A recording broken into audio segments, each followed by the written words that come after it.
welcome to the Brawling Pit. We talk about all things casual and kitchen table magic like Brawl and EDH. You're listening to episode 57. I'm Johnathan, and here's Jacob. Ahoy! Hey man, how are you doing? I'm not bad, man. How are you? I'm sick as hell. Terrible. Why are you sick? You know, I don't know, man. Why am I sick? Why are you not sick? Because I actually take care of myself. You know, like I wash my hands and, you know, I try to take a vitamin, like a supplement, and not just like a regular vitamin. Because like if you take, you know, the multivitamins from like Costco or whatever, like they have 100% of like what you need through the day in one pill. But like the vitamins, except for like vitamin D and B, I think, are not fat soluble. So what you end up doing is you actually urinate out most of that benefit. I'm serious. Yeah, I know, you're making very expensive tea. Yeah. So but what I do, you know, is you cut up the pill into like 3 different sections, and you just take one throughout the day, and you maximize the benefit you get from it. You know, if you try to... Are we now sponsored by Costco? I would love it if Costco sponsors this, dude. You better believe we're taking that sponsorship if they offer it. Yeah, we're not being sponsored by Costco right now. Unfortunately. But anyways, yeah, I take some of those every day. I wash my hands. You know, I stay hydrated. So yeah, I mean, that's why I'm not sick. What about you? Huh? Trying to dodge the question? So today, what Wow. are we gonna talk about today, man? Well, I guess we're talking about how to dodge a question. So first of all, Johnathan, how do we dodge questions like you? Okay, I'm done. Well, I'm done. Today, for a change, you actually told me beforehand what we're doing. This is the first episode of all the 57 ones. This is the first one you told me what we're doing. really? Mm-hmm. Okay. And you know, I'm sure that you're gonna throw me a curveball, and there's probably gonna be extra things that I don't know about. But the first thing that you mentioned to me are the challenge decks. Oh yeah. The challenger decks are out. The deck lists are out. All 4 of them. And man, aren't they some good decks? Are you sure? We have the history of Benalia, running only 2 histories instead of 4. Probably the best deck of all 4 of them is the Lightning Aggro, which is red deck wins. The deck list is like almost exactly like what it looks like. Well, And then we have... what do you mean? What do you mean by that? It's the closest to what people actually bring to... Oh, okay. It's the closest to the actual high-level list. tournament. And not just... Yeah. Okay, alright. Yeah, because most of them are... Adjusted. most of them are, you know, commons and uncommons already. Right. So it's not hard for them to Right. get to that level, you know? I understand. Yeah, and then we have Deadly Discovery, which is a Discover deck. It's kind of French, but it's still played. I like it. And yeah, it's an alright deck. And last but not least, we have Arcane Tempo, the deck that I played for a very, very long time on Magic Arena. It's a blue-red deck with the Drakes, and this deck doesn't run the Enigma Drake. Mine does, but you know, that they replaced it with Murmuring Mystic, so it's alright, I guess. Alright. Not bad. Not bad. Not bad. Yeah, So- you know, I really like the blue-red deck and the mono-red deck. My personal favorite. Yeah. So you know what wasn't included in these 4 decks? Something we talked about that we're like, oh man, it's really likely that we'll see that. And I'm really disappointed that we don't see that. Mono-black control? It's mono blue tempo. Same thing. Not quite. No, I'm they're the same thing. Not quite. You sure? Absolutely sure. Alright, well, what's mono-blue tempo then? Mono blue. You know the deck. I mean, like the one that runs for Petramander, that runs for Siren Storm Tamer. I don't remember... You know the deck. Dude, card names are really hard to memorize for me. What do they do? Okay. You play 1-drop 5/5. Oh, that deck! That's not here? No, that's not here. Really? Nope. Yeah. Actually, yeah. now that you say that, I just noticed that. I thought if I kept scrolling down, I'd see it. Nope, it's not there. Wow.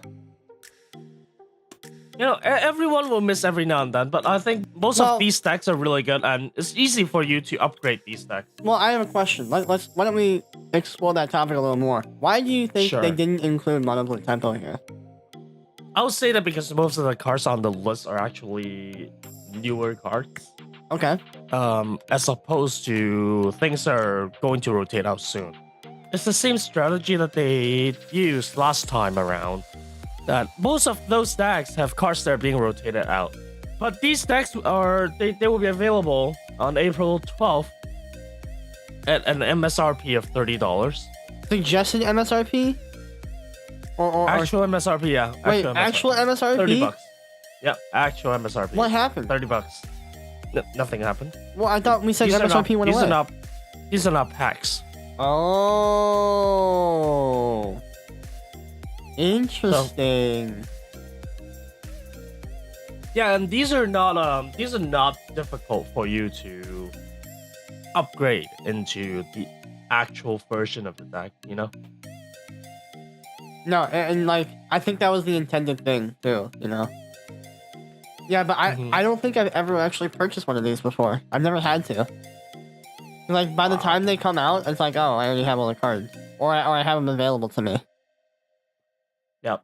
So, wow, that's interesting. I thought they would also be chopped with the MSRP. Yep.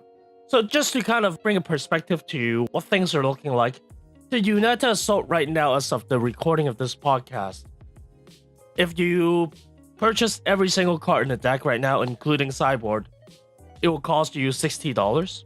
For the Lightning Aggro deck, it will cost you $75.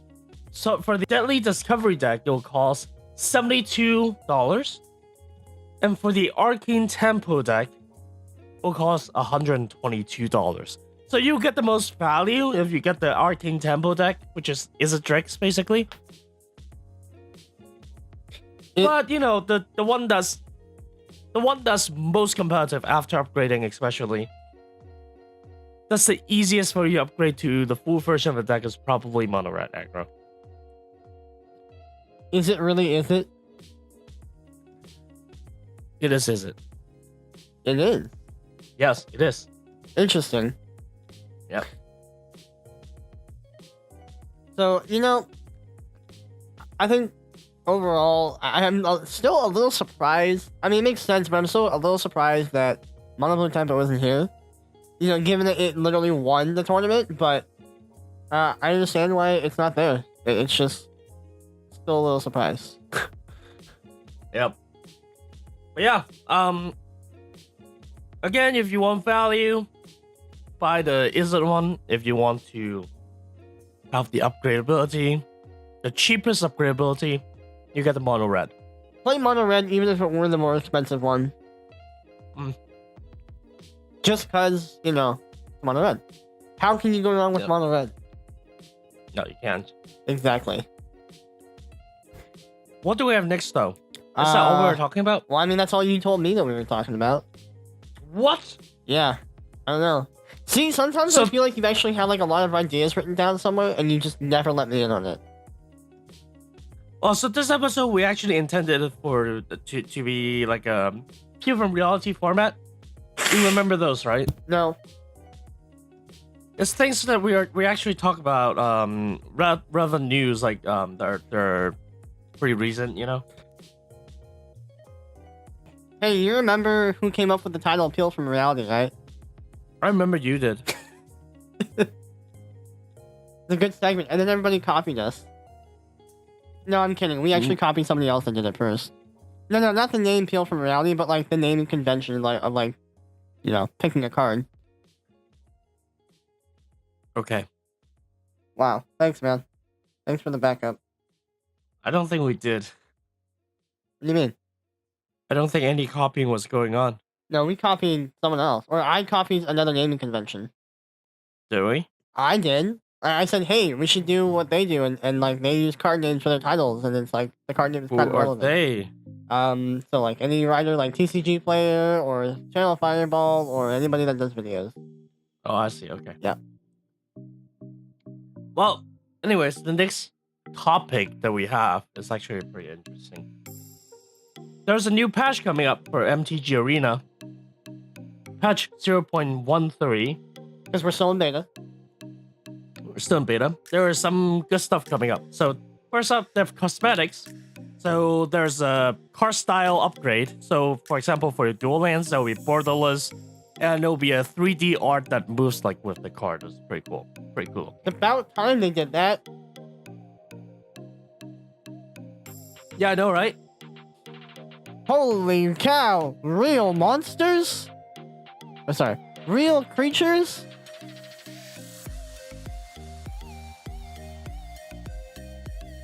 They already do that. I mean, I understand that you probably won't get that reference, but I know someone will get that reference. Right. Yeah, let us know on our social media if you do get the reference. Come on! Somebody has to know! Yep. Who would waste all the money in the world making real creatures? Alright, I'm done with the reference now. Hopefully someone got that. Alright, and then next up, we also have card sleeves that are coming up with the cosmetic update. And then there will be new avatars, so it won't be those old 15. I think there were like 15. There will be more added to the rotation, so you can look like someone else. There's a new early player progression system. So they come up with a progression tree where you accomplish certain goals to get your new deck, or you can get some promo cards. It's pretty interesting. And instead of like a linear tree, you can choose which branch to go to, so you can work towards what you want to get. I'm honestly a little on the fence about the tree idea, because on one hand, skill trees and progression trees are always really fun to play around with. Because as we say, restriction breeds creativity. Now, I don't often agree with Mark Rosewater on a lot of things, but that's one thing I do agree with. So I think skill trees are really cool. But on the other hand, I'm also not a fan of literally limiting the cards you're able to get based on the skill tree that you pick. Well, it's not really limiting the things that you can get. It's just allowing you to work towards something that you're getting first. I mean, you can still craft the cards that you don't have, but it's giving you a full deck. If you are a completely new player, for example, you can just play. And you can just play, achieve those goals, and get whatever deck that you're trying to work towards, or whatever promo cards that you want to get. Yeah, and you know, like, that's cool and all, but I don't know, man. It's just, for some reason, it's completely irrational, but it just rubs me the wrong way. I don't know, man. I'm not something about it. My gut feels just telling me, like, I don't know. It could be better. And I don't mean that in like the greedy way, like, oh, they should just give away all the cards for free. I'm not saying like that. Okay. Yeah, it's really hard to explain though. It feels a lot more stingy than I guess is what I'm saying. It feels more stingy than it could be without them losing too much money. Because I understand that they do need to make money. Okay, that's fair. But what do you think of this next change? With the same patch, we can now have practice matches against the AI called Spark. It's the Innkeeper. They're bringing the Innkeeper to MTGA. That's going to be really hard. Why is it going to be really hard? I mean, they've already done it. I know they've already done it, but like, if they want to make like a good AI, that's going to be really hard. Sure. Yeah. We haven't even played against it yet.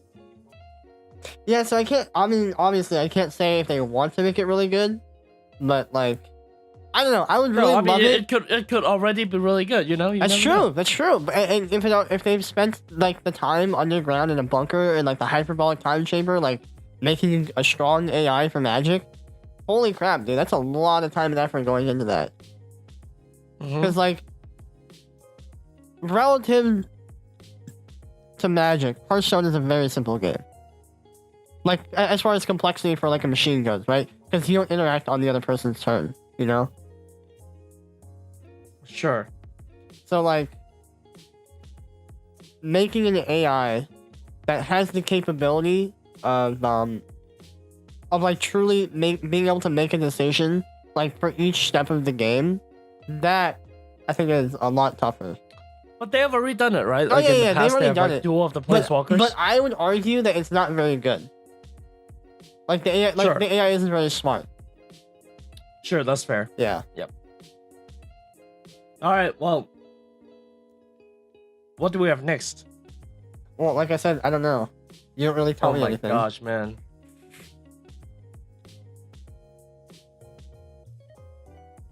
Well, next up, we have evidence that maybe paper magic is not actually dead.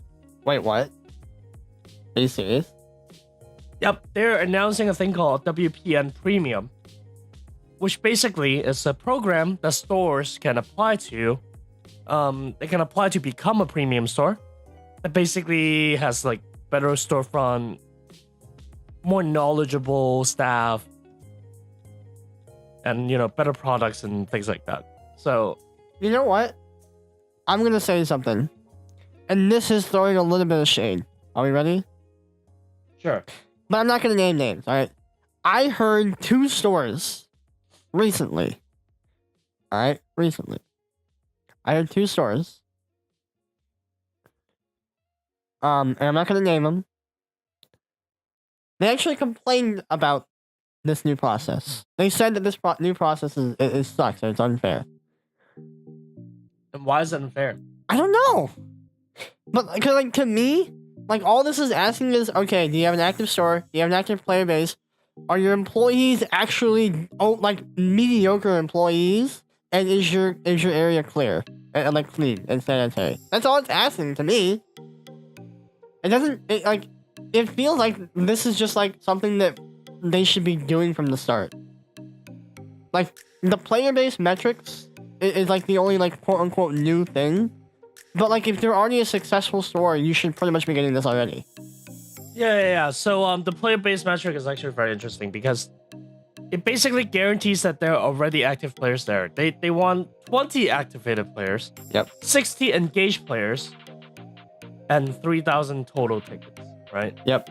And just to remind everybody, tickets are just anybody enters. It doesn't matter if they're new or they played since Magic was in like development. Doesn't matter if they're Mark Rosewater we're talking about. If a player enters an event, it's a ticket. Yep. Right? Now, engaged players means they play 6 or more standard or draft events. Yep. In your year, okay? In a year, you have an entire year. You use 60 players to play in 6 like standard draft events. All right, F&M counts. You have 52 weeks in the year, and then maybe you take a couple weeks off for the holidays, but 50 weeks out of the year. All right, and then you need to get 20 new players. If you're asking me personally, I think the 20 new player thing is gonna be the hardest thing to do. Oh yeah, but if they have if they actively host things like open house, it's gonna be a lot easier. Yeah, for sure. You know the one thing I do worry about though is, what is it? This might be a little tinfoil hatty, but like I'd be concerned that some stores will like fake it. Like they'll just like completely make up like the data like on the new player thing. Yeah, that's totally possible. And like you can always have players that just register for a new DCI number. They're supposed to ask for photo ID, but I've never seen anybody do it. I have never seen it. And they didn't ask me either. I'm not gonna name the store that signed me up. I'm not gonna name the store that's seen that because I ain't no snitch. But like I've never seen it happen ever. Yep. And like one thing, oh boy. And one thing they teach everybody in management or making like goals or incentives is you want to avoid incentivizing bad practices. And I'm worried that this might be one of them. Yeah. So, but other than that, like I think the intentions were good though. It's like, okay, well we want our stores. If you're gonna earn the premium title, you got to be able to like pull in the new players. I think that's a good intent. I'm just worried if they will be able to verify that they're real or not. They might already have a verification process, so I mean, if they do it, that's great. Yeah, it'll be great if they can do it. So, but other than that, it's just like this stuff just feels like really basic stuff that like good stores should already have no problem hitting. Like if you're a good store, like this should be like, oh, we can do this in our sleep. It's fine. Yep. Okay, I have a question for you. What's up? What snacks would you like to see your LGS carry? Now, I realize we've talked about food already, but We talk about food a lot, yes. A lot. But like, this is kind of a new question that I got asked earlier today, because Okay. I thought it was an interesting question. Because like I'm really close with like almost all my stores in my area, and honestly, I feel like I work at 2 of them, but I don't really. It feels like that Oh my sometimes. gosh. How much I do. Sometimes I feel like I work for them, but I had a few people ask me, and a couple of them were stories like, "Hey, what kind of food would you like to see here from now on?" I'm like, "Oh God, this is like I felt like such a great responsibility being placed upon my shoulders." I want to see Pocky You want to see in Pokey? all my stores. Pocky, yeah. Pokey? Pocky. Pokey. Pocky. It's Pokey. It's P-O-C-K-Y. Pocky. Yeah, I know you better than this. It's Pokey. It's not Pokey. It's Pocky. It's Pokey. No, it's not. Yes, it is. No. All right, next time we see each other, we're gonna have a gentleman's duel, a best of 3 in draft, and we'll see if it's Pokey or Pocky. That has nothing to do with the pronunciation of the name. Anyways, pronunciation aside, I would like to see pizza. I would not. Why would you like what? That's crazy. Because this is why. You sell pizza, and then you sell wet naps. Oh my god. It's genius. How can... Okay, picture it like this. You're playing Magic, you're kind of hungry, right? And you smell that delicious, hot, steaming pizza with Yep. amazing cheese and toppings. And if you like stuffed crust, it's stuffed crust. Or if you don't like stuffed crust, then it's not. Yep. And you're just like... And I've seen people order pizza delivery to LGSs. Exactly. And you're just hungry, and it's right there, and they're selling it at a reasonable price, and then you want to help your LGS out, but you're just like, man, I don't want to get my hands on dirty. Well, we have wet naps here for a quarter extra. Oh, Yep. I'll take the whole box. Oh my gosh.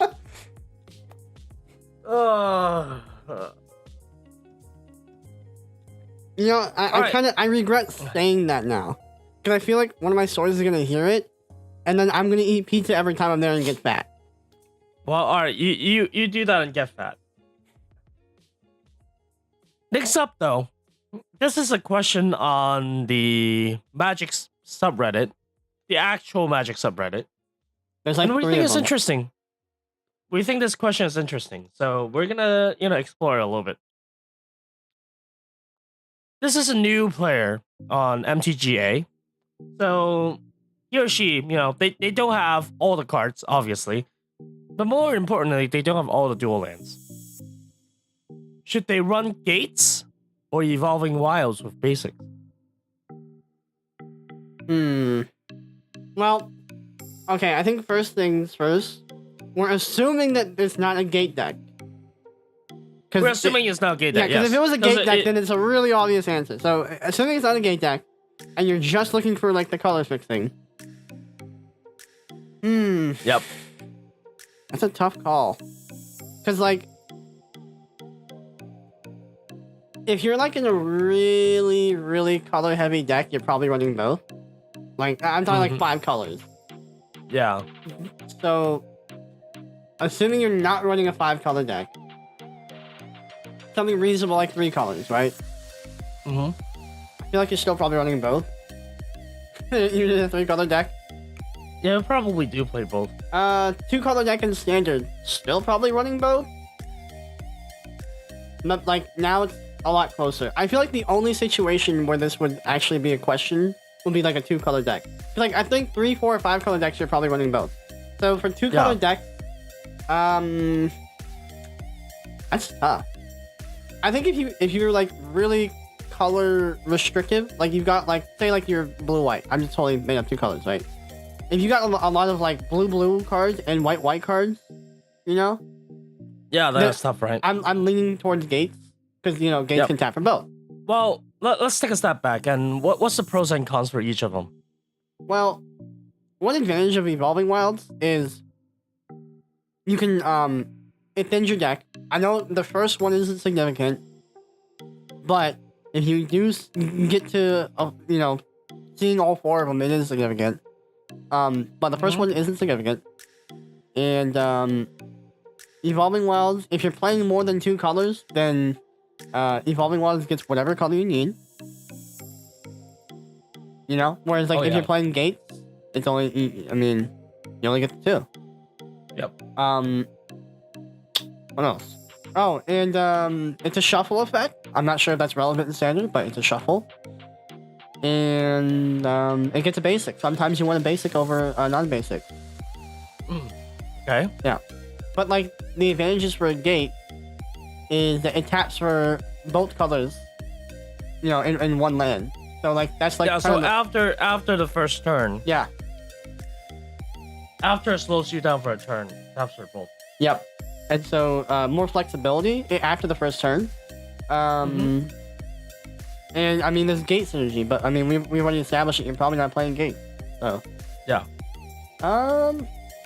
That's why I feel like if you're really color restricted, like I said, and you need to be able to switch on the fly, I think I like Gate. Assuming you're also only 2 colors. So I don't know. I can't think of any other reason why you would not do that. Yeah, I'm leaning towards Gates as well, because being able to tap for both colors is just much better than thinning out your deck. Sometimes thinning out your deck doesn't really matter. So yeah, and most of the time the game's over before the deck thinning is significant. Exactly. So exactly. Yeah, I don't really count Evolving Wilds in Standard Modern as significant deck thinning. But in Modern Legacy, it absolutely is, because you're already running so few lands. That's why it is significant in those formats. But you don't play Gates in Modern Legacy, so. Yep. That's a good question. That was a really good question. Yeah. Thanks, Reddit. Thanks for being around. Well, so what do you guys think? What's next? Would you like your store to carry? Let us know on our social media. You can find us on Facebook, YouTube, Twitter at Brawling Pit. Find us on Reddit at r/Brawling Pit. Email us at brawlingpitmtg@gmail.com, or you can visit our official website at brawlingpit.com. As always, I've been Johnathan, and he has been Jacob.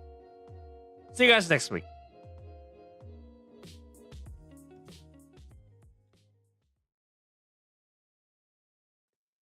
Hey. What's up? Mozambique here. What do you want? There's a Mozambique here. Have you played Apex Legends? Yes. Okay. You know the gun, the Mozambique, right? I know that. Yeah, I know the gun. Okay. It's a horrible gun. It's the worst gun you can get. Yep. Did you know, actually, literally just a few days ago, as of the time in this recording, there's a country called Mozambique. This is a real country, by the way, Mozambique. It's a real country in Africa. And they had a devastating natural disaster there. And I think 1,000 people died. That sounds terrible. Okay. Yeah, and so what happened is the Apex Legends community donated a bunch of money to the Red Cross because Mozambique is a meme. Yeah. Yeah, so Mozambique here. That's really nice. It is. Hey, memes come with a price, man. Memes come with a price. So, did you donate? I did. I love the Mozambique. Are you memeing right now? I am memeing right now. Mozambique here. I'm not memeing about the donation, but I am memeing about Mozambique. Not the country, but the gun. So, if you want to donate, how would you go about it? How if our listeners want to donate, right? What should they do? So, if the listeners want to go donate, then what you should do is you should Google the ICRC, International Committee of the Red Cross, and search Mozambique, and you'll find it. Or you can also go to our show notes. It's going to be linked there.